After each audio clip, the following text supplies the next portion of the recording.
আল্লাহ রাব্বুল আলামিনকে জানতে চায়, চিনতে চায়, তার পদ্ধতি হচ্ছে তার সৃষ্টিকে জানা। তার সৃষ্টির মাধ্যমেই তাকে চেনা যাবে। আল্লাহ পাক বলেন, আল্লাযীনা ইয়াযকুরুনাল্লাহা কিয়ামান ওয়া কুউদান ওয়া আলা জুনুবিহিম ওয়া ইয়াতাফাক্কারুনা ফী খালকিস সামাওয়াতি ওয়াল আরদ রব্বানা মা খালাকতা হাযা বাতিলা সুবহানাকা ফাকিনা আযাবান নার।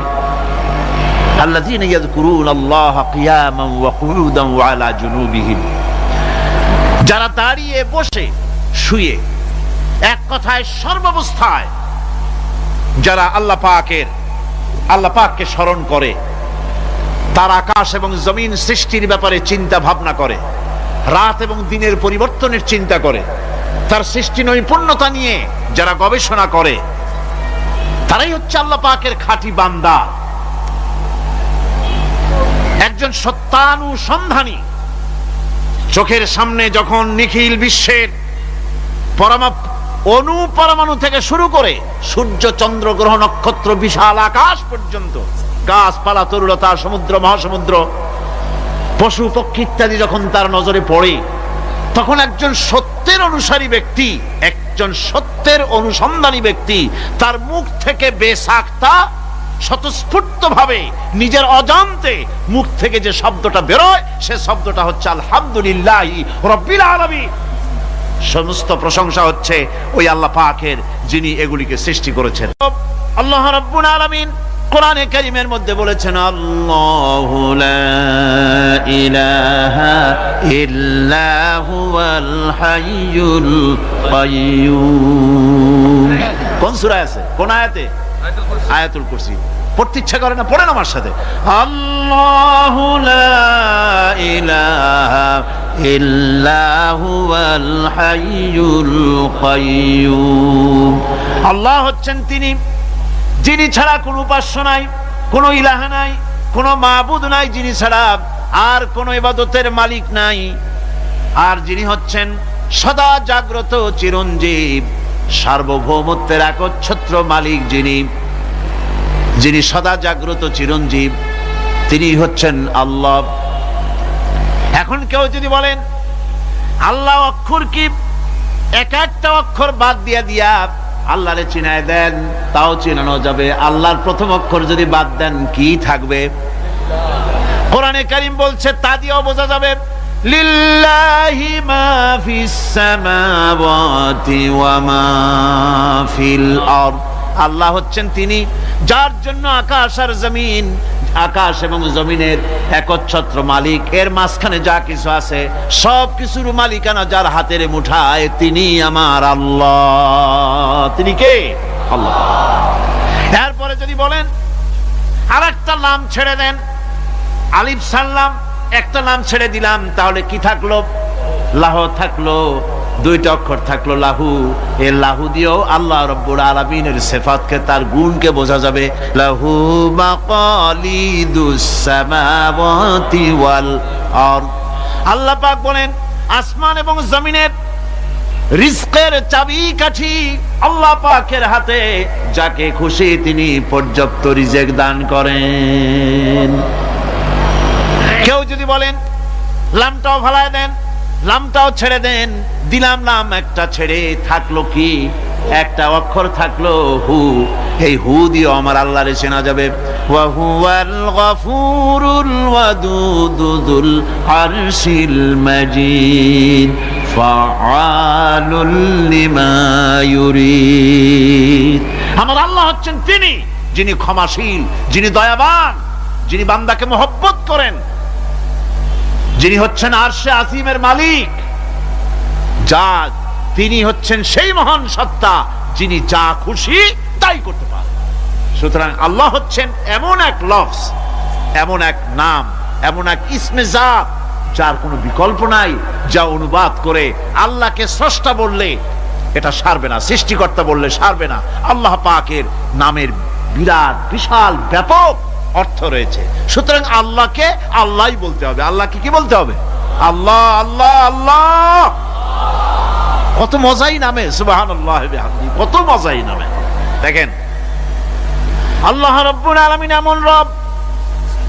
বাংলাদেশের কুকুর আর আমেরিকা ইউরোপের প্রধান দেশের কুকুর একরকম নয়।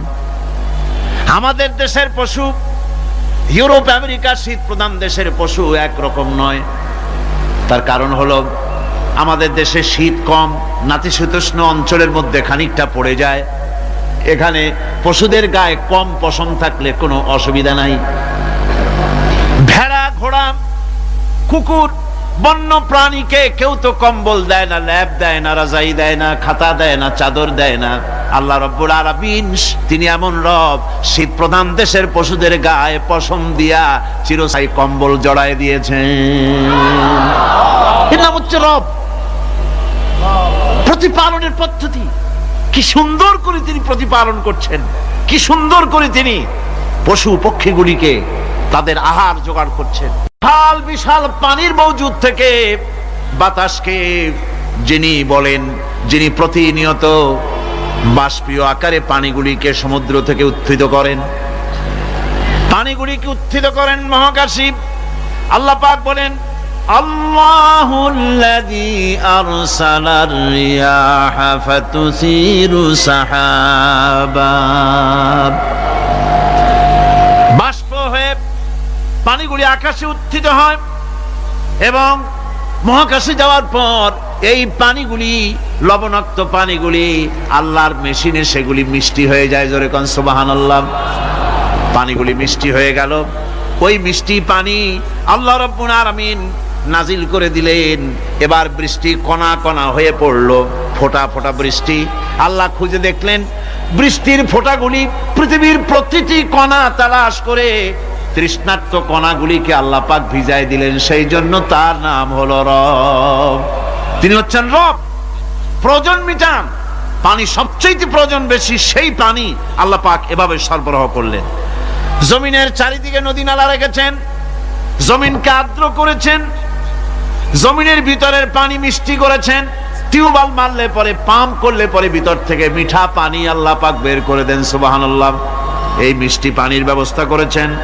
এরপরে তিনি ওই আল্লাহ পাক মিষ্টি পানির ব্যবস্থা করে বৃষ্টির মাধ্যমে পৃথিবীতে ফসল উৎপাদনের ব্যবস্থা করে দিলেন। সেজন্য আল্লাহ পাক কোরআনে কারীমের মধ্যে বলেছেন ওয়াজআলনা মিনাল মাই কুল্লা শাইইন হাই। পানি দ্বারাই আমি সব বস্তুকে সজীব রাখি। বৈশিষ্ট্যের দিক থেকে পানির রয়েছে অনেক গুণ, আশ্চর্য গুণ। পৃথিবীর ৭৫% হচ্ছে পানি। আকাশ থেকে অর্থাৎ চাঁদ থেকে যখন চাঁদে ভ্রমণকারীরা যখন ছবি তুলেছে, তো সেই ছবিতে ব্লু রং এসেছে বেশি, সবুজ এসেছে কম। সবুজ হলো গাছপালা, আর ব্লু হচ্ছে পানি। সমুদ্রের পানির রং হচ্ছে নীল। মানুষের শরীরের ভিতরে ৬০% পানি, গাছের মধ্যে রয়েছে পানি। পানি ছাড়া পৃথিবীর বাঁচার কোনো পথ নাই। আবার দেখেন প্রচন্ড শীতের কারণে, ঠান্ডার কারণে যেসব এলাকায় তাপমাত্রা হিমাঙ্কের নিচে এসে যায়, সেই সব দেশে সমুদ্রের পানি আর দরিয়ার পানিগুলি বরফ হয়ে যায়। এই বরফ যখন হতে থাকে তখন পানি তার নিজের তাপকে নিচের দিকে ছুটতে থাকে। উপরের তাপ বরফ হয়ে যায় ঠান্ডা, আর নিচে তাপ বিচ্ছুরিত করে দিয়ে পানির ভিতরে যত জলজ প্রাণী আছে আর উদ্ভিদ আছে সবগুলিকে বাঁচায় রাখার ব্যবস্থা আল্লাহ রাব্বুল আলামিন এভাবে করে থাকে।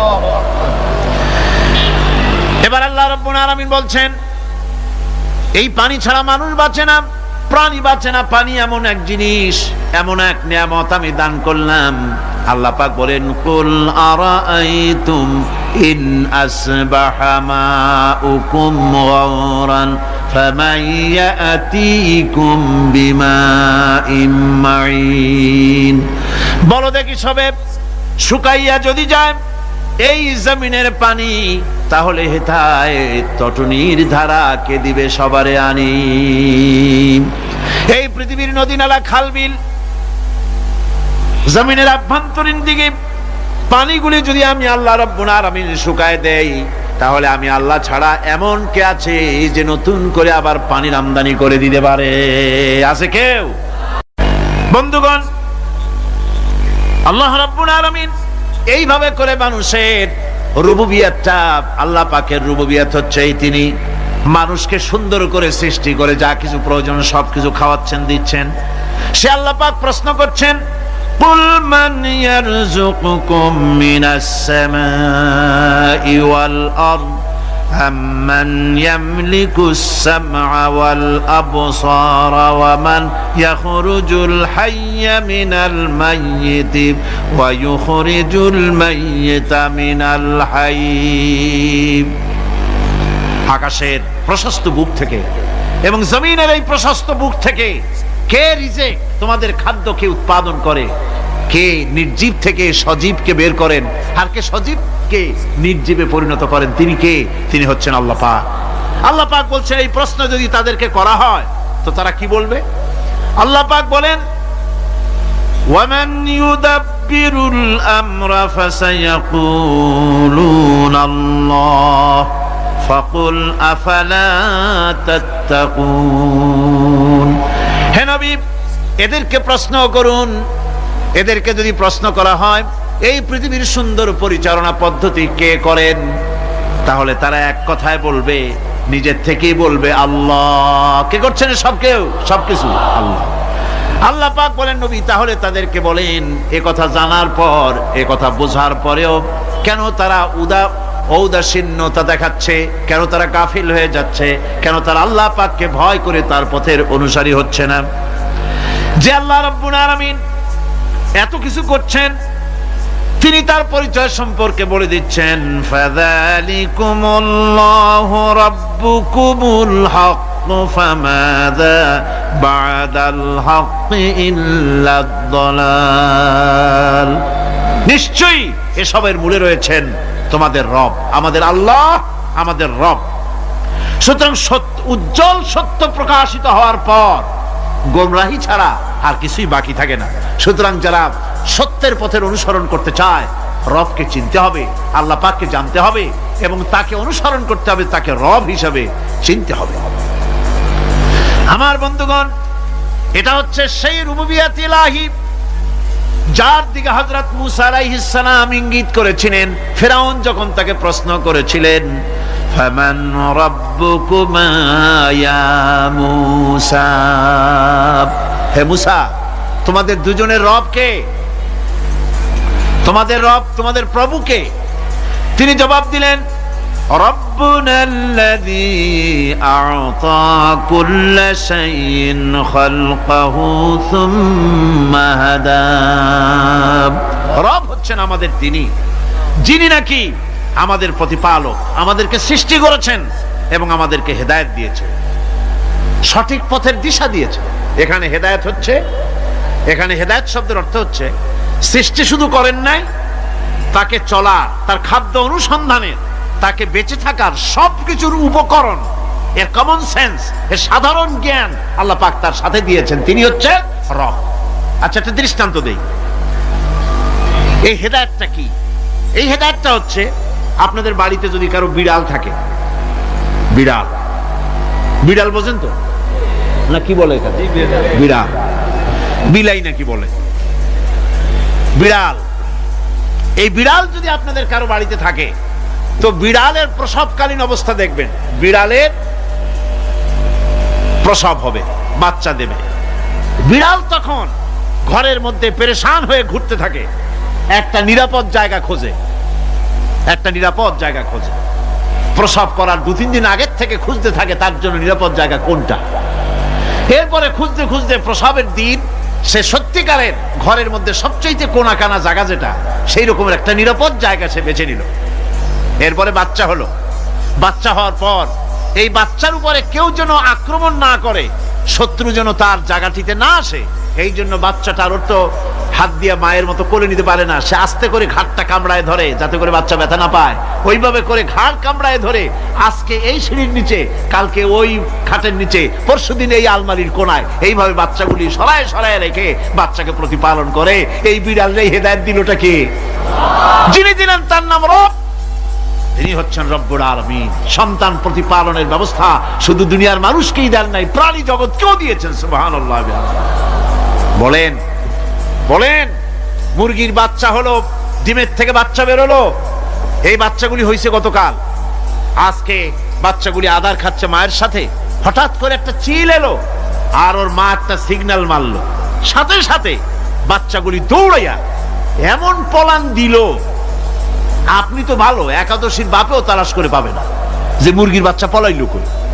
এখন ওই বাচ্চাটিকে এই সিগন্যাল সম্পর্কে কে অবহিত করলো যে এইরকম একটা আওয়াজ শুনলে এটা ভীতির আওয়াজ, এটা সাইরেন, এটা বিপদ সংকেত, এটা ডেঞ্জার সিগন্যাল, এটা শুনলে দেখলে তাড়াতাড়ি করে আত্মগোপন করবা। কে শিখাইলো? কে শিখাইলো? আল্লাহ পাক শিখাইছেন।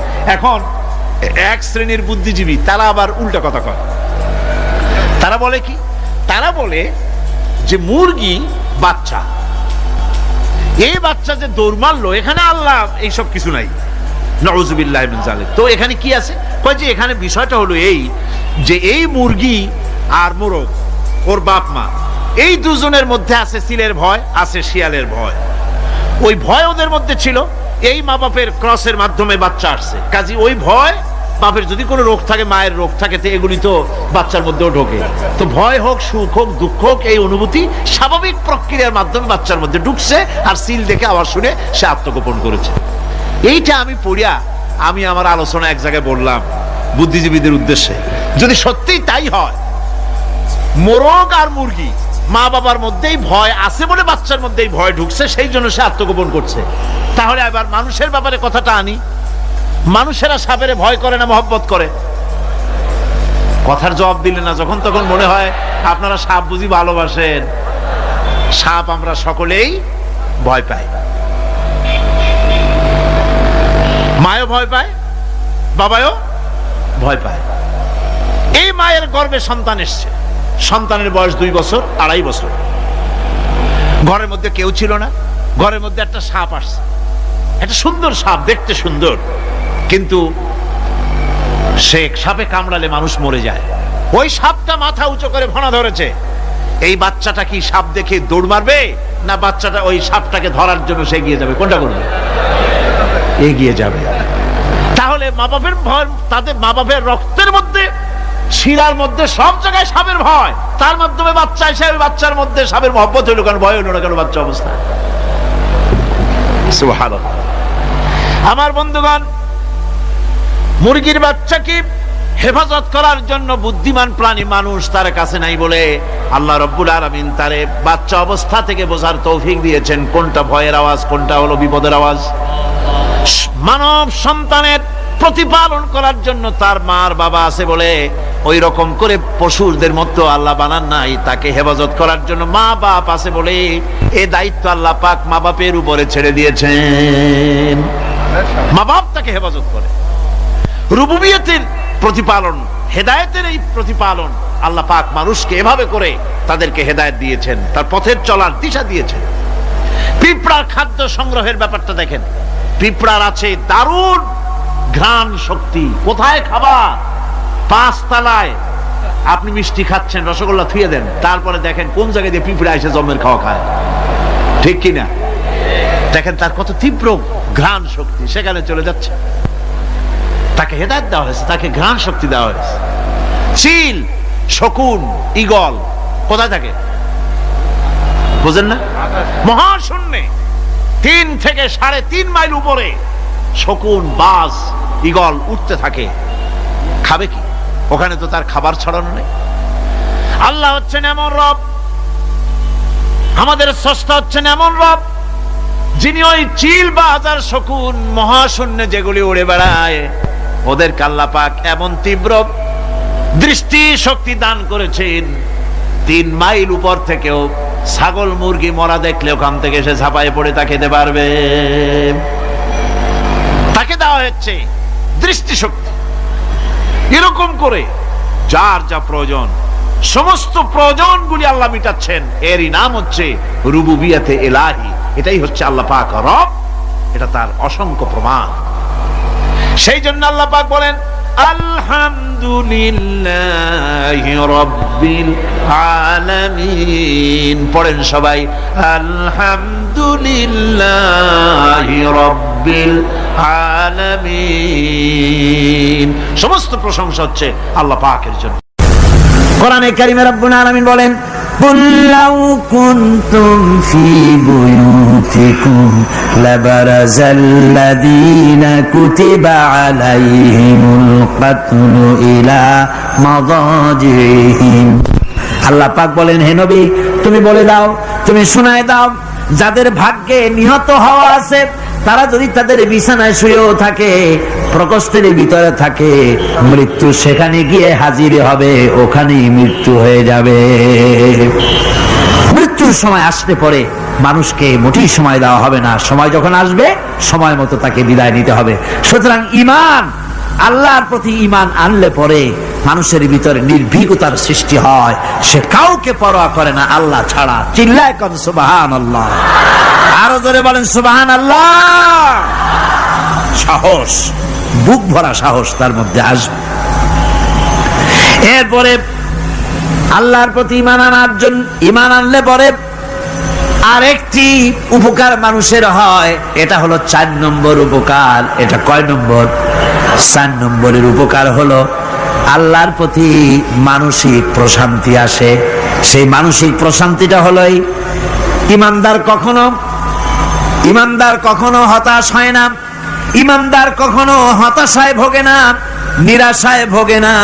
যেহেতু কোরআন শরীফের ভিতরে আল্লাহ পাক বলেছেন, আল্লাহর রহমত থেকে কেবল কাফেররা ছাড়া আর কেউ নিরাশ হয় না। আল্লাহর রহমত থেকে নিরাশ হয় কারা? যেরকম কারা নিরাশ হয়? আর কেউ আল্লাহর রহমত থেকে নিরাশ হয় না। সুতরাং আল্লাহর প্রতি এই আশা, ভরসা, আল্লাহর প্রতি এ ধরনের একটি প্রশান্তি মনের মধ্যে থাকে, সে হতাশ হয় না। কারণ আল্লাহর প্রতি ঈমান আশায় তার বুক বেঁধে দেয়। আল্লাহ পাক কোরআনে কারীমের মধ্যে বলেছেন, আল্লাযী খালাকানি ফাহুয়া ইয়াহদিন। আল্লাহ ইব্রাহিম আলাইহিস সালামের মুখ দিয়ে কথা বলেছেন, আল্লাহ হচ্ছেন তিনি যিনি আমাকে সৃষ্টি করেছেন আর আমার হেদায়েতের রাস্তাও তিনি দেখিয়ে দিয়েছেন। ফাল্লাযী হুয়া ইউতঈমুনি ওয়া ইয়াসকিন। আর আমি যখন ক্ষুধার্ত হই তিনি আমারে খাওয়ান, আর আমি যখন তৃষ্ণার্ত হই তিনি আমারে পান করান। কে খাওয়ান? কে খাওয়ান আর পান করান কে? আল্লাহ পাক বলেন, ওয়াইদা মারিতু ফাহুয়া ইয়াশফিন। ইব্রাহিম আলাইহিস সালামকে দিয়ে আল্লাহ এই কথাও বলালেন, আমি যখন অসুস্থ হই আমারে রোগ মুক্ত কে করে দেয়? বলেন না, কে করে দেয়? আল্লাহ রাব্বুল আলামিন রোগ মুক্ত করে দেন। হযরত আইয়ুব আলাইহিস সালামের ঘটনা কোরআনে কারীমের মধ্যে আল্লাহ রাব্বুল আলামিন উঠায় দিয়েছেন, বলে দিয়েছেন যাতে করে মুমিনেরা মনের মধ্যে আল্লাহর প্রতি আশা ভরসা আনতে পারে। রোগ হয়েছে হযরত আইয়ুব আলাইহিস সালামের, এত অসুখ, অসুখে রোগে শোকে আত্মীয় স্বজন স্ত্রী পুত্র পরিজন সব তারে ছেড়ে গেল, গায়ে পোকা হয়ে গিয়েছে। 1 বছর 2 বছর নয়, বছরের পর বছর ধরে রোগাক্রান্ত অবস্থায় আইয়ুব আলাইহিস সালাম আছেন। এবার সমস্ত শরীর ছেড়ে জিহ্বার মধ্যে পোকা হওয়া শুরু হয়ে গেছে।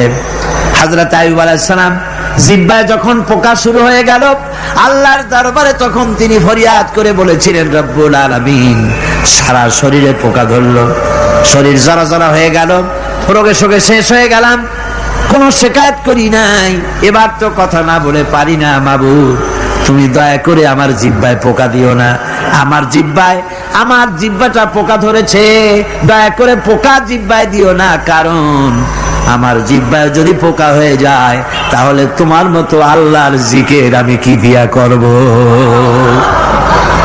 আমার জিহ্বাটা ভালো রাখো আল্লাহ।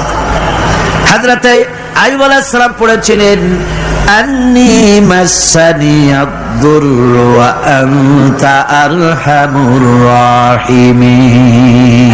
আয় আল্লাহ, আমি রোগাক্রান্ত হয়ে পড়েছি, আর তুমি তো রহমান রহিম। দোয়া মঞ্জুর হলো, আল্লাহ পাক আইয়ুব আলাইহিস সালামকে রোগ মুক্ত করে দিলেন।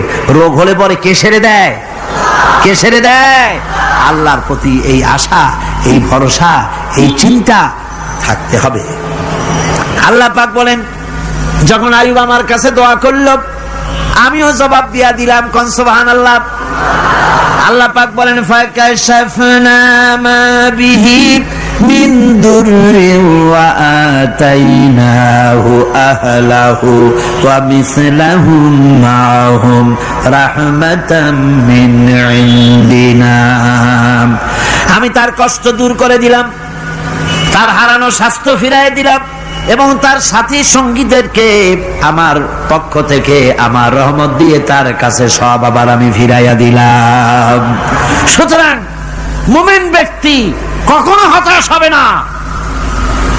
চতুর্দিকে দেখে বিপদ আর বিপদ, এই বিপদে সে হতাশ হয় না, আশায় বুক বেঁধে থাকে। নিরাশার আধারে তুমি হে আশার নূর, যেখানে বেরোবার কোন পথ নাই সেখান থেকে পথ বের করে দেয় কে? চিল্লায় কোন কে দেয়? আমার আল্লাহ পাক। দেখেন, হযরত ইউসুফ আলাইহিস সালাম হারায় গেলেন, মানে তার 11 ভাই ইউসুফ আলাইহিস সালামকে কুয়ার মধ্যে ফেলাই দিলেন। আর এসে তারা বলল যে ইউসুফ আলাইহিস সালামকে বাঘে খায়া ফেলেছে। এটা কি গল্প নাকি? এটা কোথায় আছে?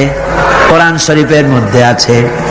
ওই 11 ভাই মনে করেছিল ইউসুফ আলাইহিস সালাম রে কুয়ার মধ্যে ফেলাই দিলাম, এ কুয়ার মধ্যে পচে মরবে, শেষ হয়ে যাবে। কিন্তু ওই 11 ভাই জানে না এটা কোনো কুয়া নয়, এটা হলো একটা সুড়ঙ্গ পথ, এটা হলো একটা টানেল। এক মুখে ইউসুফকে ফেলাই দিল 11 ভাই, কুয়ার আরেক মুখ থেকে আল্লাহ হযরত ইউসুফকে বের করে মিশরের সিংহাসনে বসায়া দিলেন। ওরা বুঝে না, তাই চিরকাল পাপীরা আল্লাহর বান্দাদেরকে, আল্লাহর দ্বীনের গোলামদেরকে অত্যাচার করে, মনে করে শেষ করে ফেলাবো, কিন্তু শেষ আল্লাহর গোলামেরা হয় না, ওরাই শেষ হয়। নির্মূল যারা করতে চায় ওরাই নির্মূল হয়ে যায়। টিকে থাকে কে? আল্লাহর গোলামেরা। টিকে থাকে কে? আল্লাহর গোলামেরা টিকে থাকে। নির্মূলের নির্মূলই হয়ে যায় সব সময়। ঠিক কিনা কর? জোরে বলেন ঠিক কিনা? ভাইরা আমার, হযরত ইয়াকুব আলাইহিস সালাম ছেলের চিন্তায় চিন্তায় চোখ দুটো অন্ধ হয়ে গেছে, কাঁদতে কাঁদতে চোখ অন্ধ হয়ে গেছে। কিন্তু হতাশ হন নাই, কারণ হতাশ হবে কেবলমাত্র কাফেরেরা। হতাশ হয় কারা? আল্লাহ বলেছেন হতাশ হয় কাফের, ইমানদার কখনো হতাশ হয় না। হযরত ইয়াকুব আলাইহিস সালাম ছেলে হারাইয়া কি বলতেছেন শোনেন। আল্লাহ তার কথা কোরআনে কারীমের ভিতরে আল্লাহ কি সুন্দর করে উঠায়া দিয়েছেন। হযরত ইয়াকুব পড়তেছেন, ফাসাবরুন জামিলুন আসাল্লাহু আইয়াতিয়ানি বিহিম জামিআন ইন্নাহু হুয়াল আলিমুল হাকীম। ফাসাবরুন জামিল, ধৈর্য ধারণ করাই এখন আমার জন্য উত্তম। আমি এখন ধৈর্য ধারণ করব, হয়তো শীঘ্রই আল্লাহ আমার যাদের হারাইছি তাদের সকলকে আল্লাহ আমার কাছে ফিরিয়ে দিবেন। তিনি সুবিজ্ঞ, তিনি প্রচন্ড ক্ষমতার মালিক। আশায় বুক বেঁধে থাকলেন তিনি। আর ইউসুফ আলাইহিস সালাম আজকে প্রেসিডেন্ট, তিনি মিশরের কি তিনি 11 ভাই গেছে সেইখানে খাবার আনার জন্য। হযরত ইউসুফ আলাইহিস সালামের চিনতে কোনো কষ্ট হয় নাই। ওরা তো চেনে নাই, কিন্তু ইউসুফ আলাইহিস সালাম চিনে ফেলেছেন। হযরত ইউসুফ কোনো প্রতিশোধ নিলেন না। হযরত ইউসুফ পরিচয় দিলেন আর বললেন, ভয় পাইও না, খাদ্য তোমাদেরকে দিয়ে দিব। তোমাদের ব্যাপারে আমার বক্তব্য হচ্ছে, লা তাসরিবা আলাইকুমুল ইয়াউম, তোমাদের বিরুদ্ধে আমার কোনো ক্ষোভ নাই, বিদ্বেষ নাই, মাফ করে দিলাম। এই জামাটা নিয়ে যাও, আমার আব্বার জন্য এই জামাটা নিয়ে যাও। জামা নিয়ে যাচ্ছে মিশর থেকে। কোথায় কেনান, কোথায় মিশর? মিশর থেকে ইউসুফ আলাইহিস সালামের জামানিয়া ছেলেরা কেনানের দিকে যাচ্ছে, আর এদিকে হযরত ইয়াকুব বলতেছেন, আমি যেন আমার নাকের ভিতরে ইউসুফের গন্ধ পেতেছি। সুবহানাল্লাহ। জামা চলে এলো, চোখের উপরে তিনি রাখলেন, আল্লাহ চোখ ভালো করে দিলেন। সুবহানাল্লাহ। ভাইরা আমার, এই জন্য যারা আল্লাহর উপরে ভরসা করে, আল্লাহর ঈমান যাদের মধ্যে এসে যায়, ঈমান বিল্লাহর বড় উপকার হলো সে হতাশ হয় না, যত বড় বিপদ হোক হতাশ হয় না। দেখেন ইউসুফ আলাইহিস সালামকে কেমন করে জুলাইখা ঘেরাও করে ফেলে দিয়েছে, দরজা বন্ধ, তালা বন্ধ, জানালা বন্ধ, ছিটকানি মারা, খিল মারা, তালা দেওয়া, বেরোবার কোনো পথ নাই, চতুর্দিকে নগ্ন চিত্র। এবার জুলাইখার কুপ্রেত প্রবৃত্তিকে চরিতার্থ করতে হবে, খারাপ কাজ করতে হবে, বেরোবার পথ নাই। হযরত ইউসুফ আলাইহিস সালাম তিনি জানেন দরজা সব বন্ধ, পালাবার পথ নাই, কিন্তু আল্লাহ রাব্বুল আলামিনকে তিনি ভয় করলেন। যুবক মানুষ, আল্লাহ রাব্বুল আলামিনকে ভয় করলেন। রব্বুল আলামিনকে ভয় করে তিনি তালাবদ্ধ দরজার দিকে দৌড় মারলেন। রব্বুল আলামিন আপন কুদরতে সবগুলি দরজা খুলে দিলেন। ওয়া মান ইয়াত্তাকিল্লাহা ইয়াজআল লাহু মাখরাজা। যে ব্যক্তি আমারে ভয় করে, আমার পথে চলতে চায়, আমি রাস্তা খুলে দেই। সুবহানাল্লাহ বিহামদিহি। সুতরাং ঈমানে বুক বাঁধো, জওয়ানেরা, তরুণেরা, হতাশ হওয়ার কোনো কারণ নাই, আশায় বুক বেঁধে থাকো। আপনারা বলেন, এই পৃথিবীতে ইউনূস আলাইহিস সালাম যে বিপদে পড়ছিলেন, এর চাইতে বড় বিপদ পৃথিবীতে কিছু হতে পারে? আপনাদের চিন্তায় বুঝি পারে? এই দিকের লোকেরা কথাই কয় না মুঠো। কে বলেন পারে? এত বড় বিপদ চিন্তাও করা যায়। কোরআনে কারীমের মধ্যে আল্লাহ রাব্বুল আলামিন বলেন, ওয়াযান্নুন ইয যাহাবা মুগাদিবান ফাযান্না আন লান নাকদিরা আলাইহি। ইউনূস আলাইহিস সালামকে যখন মাছে গিলে ফেলে দিল, মাছ এবার পানির অতল তলদেশে চলে গেছে। মাছের পেটের ভিতরে দরজা নাই, জানালা নাই, ছিদ্র নাই, পালাবার কোনো পথ নাই। আছে? আছে? ফানাদা ফিল যুলুমাতি আন লা ইলাহা ইল্লা আনতা সুবহানাকা ইন্নী কুনতু মিনাজ জালিমিন। জানেন নাই দোয়া?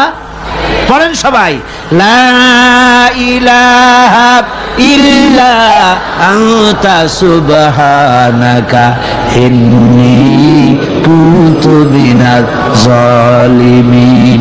হায় আল্লাহ, তোমার পবিত্রতা ঘোষণা করতেছি, তুমি ছাড়া কেউ নাই, আমার তো আর বাঁচার উপায় নাই, আমি আমার উপরে জুলুম করেছি, আর তোমার পবিত্রতা ঘোষণা করতেছি। জিকির করতেছেন তিনি মাছের পেটের মধ্যে বসে। আল্লাহ রাব্বুল আলামিন বলেন, ইউনূস আলাইহিস সালাম মাছের পেটের ভিতরে বসে যে চিৎকারটা মারলেন, দুনিয়ায় কোন তার বন্ধু বান্ধবেরা শোনে নাই, কোন রাজা বাদশারা শোনে নাই। মাছের পেটের মধ্যে ফানাদা ফিল যুলুমাত, যুলুমাত হলো জমায় কাসির। এখানে তিনটা অন্ধকার ছিল। কয়টা অন্ধকার? একটা হলো মাছের পেটের অন্ধকার, একটা হলো রাতের অন্ধকার, আর একটা হলো পানির অন্ধকার। ত্রিবিধ অন্ধকারের ভিতর থেকে ইউনূস আলাইহিস সালাম হতাশ হয়ে যান নাই, তিনি চিৎকার মেরে আল্লাহরে ডাক দিলেন।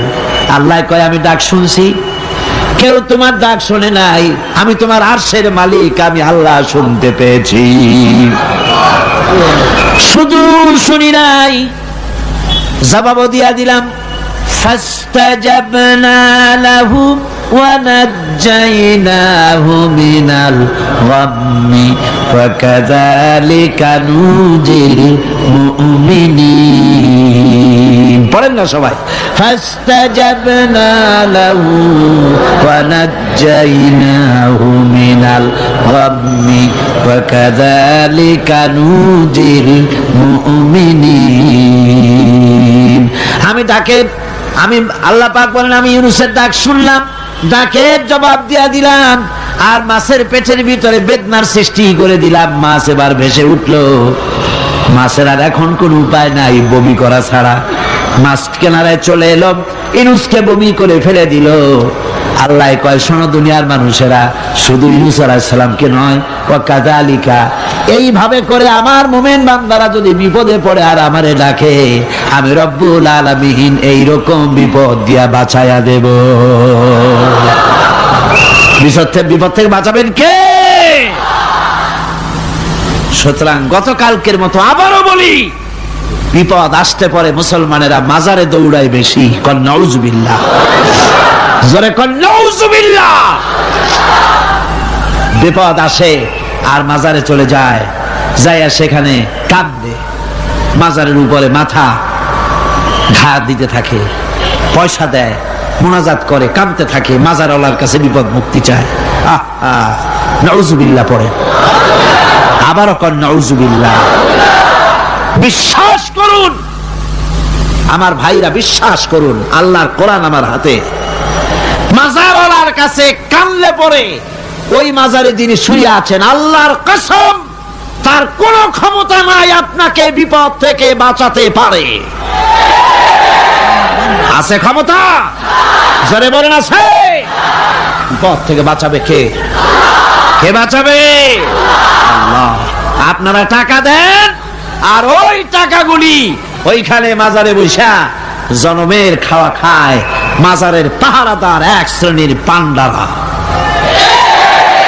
টাকাগুলা মাথায় দেখবেন মাজার কেন্দ্র করে লাল লাল চাদর গায়, তারপরে শট, মাথায় জট, দাড়িতে জট,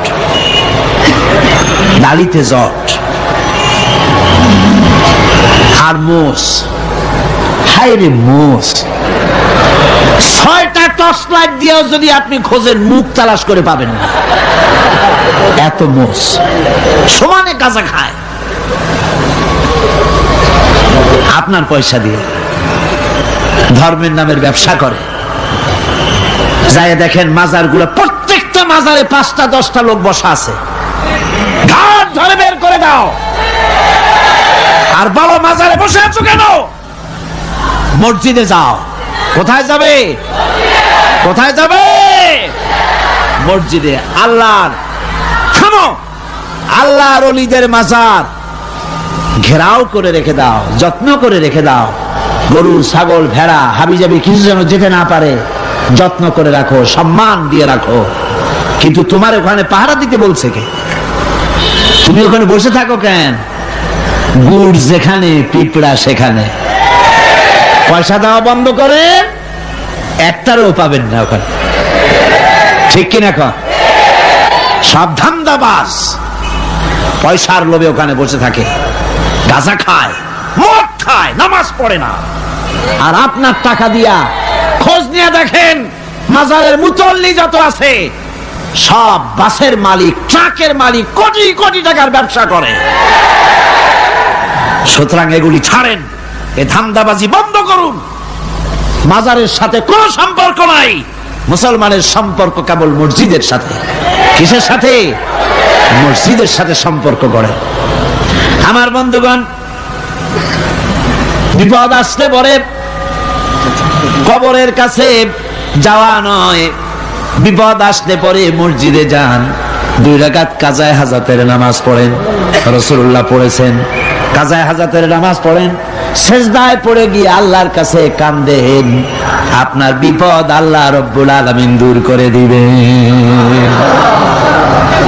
আরে এমন আল্লাহরে থুইয়া কি যে বলবো, মানুষের যে কি হইছে। আমি সিলেটে দেখেছি শাহজালাল রহমতুল্লাহ আলাইহি, আল্লাহর ওলি, শাহ আমানত আল্লাহর ওলি, শাহ মাখদুম আল্লাহর ওলি। এই ওলিরা কোনদিন বলে যায় নাই যে আমার মাজারে পাহারা দিয়ে তোমরা টাকা আদায় করো। বলছে কেউ? শাহজালাল রহমতুল্লাহ আলাইহির মিশন কি ছিল আর এই পাগলেরা করে কি? হযরত শাহজালালের তরবারি আজও আছে। আমি তরবারি দেখেছি, দোধারি তরবারি হাতে নিয়ে এসেছেন। এক হাতে ছিল তরবারি, আর এক হাতে ছিল আল্লাহর কোরআন। যখন সিলেটে ঢুকলেন গৌর গোবিন্দ তার সব কিছু তিনি আজান দেওয়ালেন। আজান শোনা মাত্র মূর্তিগুলো কাঁপতে লাগলো। গৌর গোবিন্দের কলজা গলার কাছে চলে আসছে, জিজ্ঞেস করছে ব্যাপারটা কি, এরকম হচ্ছে কেন? জ্যোতিষীরা বলল যবন এসেছে, মেলেচ্ছ এসেছে, আর উপায় নাই। শাহজালাল রহমতুল্লাহ আলাইহে তিনি বসলেন গেটের কাছে, এবার সব পালাচ্ছে। গৌর গোবিন্দ বলল সাপুরিয়াদের ডেকে যে আমারে একটা বাক্সের মধ্যে ভরিয়া সাপ বলে চালাই দিও, আমি সামনে পড়তে চাই না। ভয়তে কলজা গলার কাছে চলে আসছে শুধু আজান শুনে। এরপরে লোক সব চলে যাচ্ছে, উনি দেখতেছেন যাও যাও যাচ্ছে সব। তারপরে ঝুড়িতে করে যাচ্ছে সাপুরিয়ারা, তোমাদের এর মধ্যে কি সাপ, যাও যাও যাও। এরপরে বড় একটা বাক্স, ওটার মধ্যে কি, কয় যে হুজুর আমরা সাপ খেলা দেখি, এর মধ্যে সাপ। নামাও, আমি সাপ খেলা দেখবো, নামাও ওটা। এরপরে বাক্স খুলছে, দেখে যে আসল সাপ বাইর হয়েছে। গৌর গোবিন্দ বলল যে আমার রাজত্ব ছেড়ে দিলাম, আমারে জানে বাঁচা। শাহজালাল রহমতুল্লাহ আলাইহি বললেন আমি তো মারতে আসি নাই, আমি তো হত্যাকাণ্ড করতে আসি নাই, আল্লাহর দ্বীনকে নিয়ে এসেছি। তিনি ক্ষমা করে দিলেন। সেই শাহজালাল রহমতুল্লাহ আলাইহির মাজারে লোকেরা বিভিন্ন জায়গা দিয়ে যায়, বাস ভরে ভরে যায়, যাইয়া চাদরের উপরে যাইয়া মাথা ঘা দিতে থাকে আর কাঁদতে থাকে। কতগুলো গজাল মাছ আছে, বিরাট বিরাট গজাল, গায়ে সাদলা পড়ে গেছে, দেখলে মনে হয় যেন রিটায়ার্ড অফিসার, এরকম মোটা। ওগুলারে মুড়ি খাওয়া, কলজা খাওয়া। একটা কুয়া আছে, পানি এত ফসা, কয় যে এইটার আর এক মুখ হলো জমজমের সাথে মিশানো। নাউজুবিল্লাহ। হায়রে মানুষ, মুসলমানের আকীদা হয় এত খারাপ, আকীদা বদতর হয়ে গিয়েছে। এগুলি ধর্মের নামের ব্যবসা, এগুলি জোরে বলেন কি? এই ব্যবসা বন্ধ করতে হবে, এই ব্যবসা বন্ধ করতে হবে। এরা ধর্মের নামে লুটেরা, চাদর দিয়ে, আগরবাতি দিয়ে, মোমবাতি দিয়ে, সেজদা দিয়ে মুশরিক হয়ে যাচ্ছে, ইসলাম থেকে খারিজ হয়ে যাচ্ছে। আমার কাছে রিপোর্ট এসেছে প্রচন্ড ভিড়ে মানুষের কষ্ট হচ্ছে, তো কি করা যাবে? আমি বললাম ভিড়, আর আপনারা যদি ভিড় দেখতে চান তাহলে তো সব লোক দাঁড়ায় যাবে, আপনাদের তো দেখার দরকার নেই। একটু চেপে চেপে বসেন আর জোরে সোরে জিকির করেন লা ইলাহা ইল্লাল্লাহ, লা ইলাহা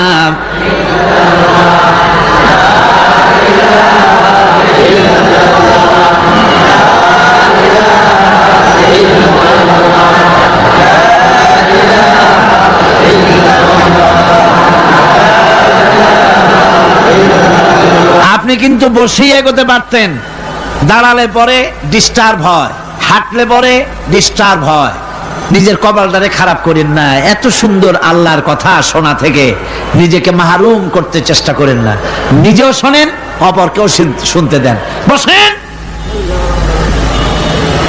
মাজা ব্যথা করবে না, আল্লাহ মাজা ব্যথা ভালো বানায় দেবে যত সময় বসবেন।